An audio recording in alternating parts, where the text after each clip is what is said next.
జ్ఞానాధ్యానం విశిష్యతే ధ్యానాత్ కర్మ ఫల త్యాగం త్యాగాత్ శాంతి అనంతరం. చూడమ్మా, నీకు త్యాగం ఉంటే శాంతి నీ చెలికత్తె. త్యాగం ఎక్కడైతే ఉందో అక్కడే సామ్రాజ్యాల సంపదలన్నీ కొల్లలుగా లభిస్తాయి. త్యాగం ఒక్కటే మహోన్నతమైన యోగం. కనుక 5 ఏళ్ల వయసులో ధ్రువుడు ఆ కృతయుగంలో తపస్సుకి వెళ్ళిపోయారు.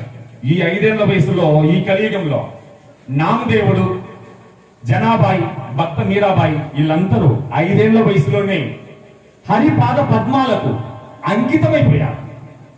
కాబట్టి ఈ హరి యొక్క సేవ జన్మ జన్మల యొక్క పుణ్యఫలం. శివకేశవులు రూపాయికు బొమ్మ గొలుసు. అలాగే వాళ్ళిద్దరి యొక్క పవిత్ర ప్రేమ ఈ అనంతకోటి విశ్వానికి ఆధారం.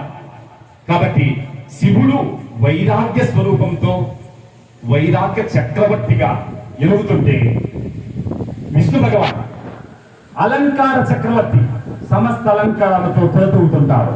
అంటే ఆ పరిపూర్ణ పరమాత్మే ఈ రూపంతో ఈ నాటకం, ఆ రూపంతో ఆ నాటకం. ఏమి కలిపికొట్టు కాగేటి రంగా అన్నట్టు 2 నాటకాలు పరమాత్మ ఆడుతున్నారు. కాబట్టి ఇది పవిత్రమైన గురు పూర్ణిమకు వచ్చిన ప్రతి భక్తుణ్ణి జగన్నాథుడు కొండంత కరుణ, ప్రేమ, జ్ఞానాన్ని ప్రతి ఒక్కరి హృదయంలో సుప్రతిష్ఠితమనర్చి ప్రతి భక్తుణ్ణి కాపాడాలని కోరుకుంటూ ఈ పవిత్రమైన కార్యక్రమానికి వచ్చిన భక్తులందరికీ ఒక్కసారి అందరం జై గురుదేవ, జై గురుదేవ, జై సద్గురుదేవ, జై సద్గురు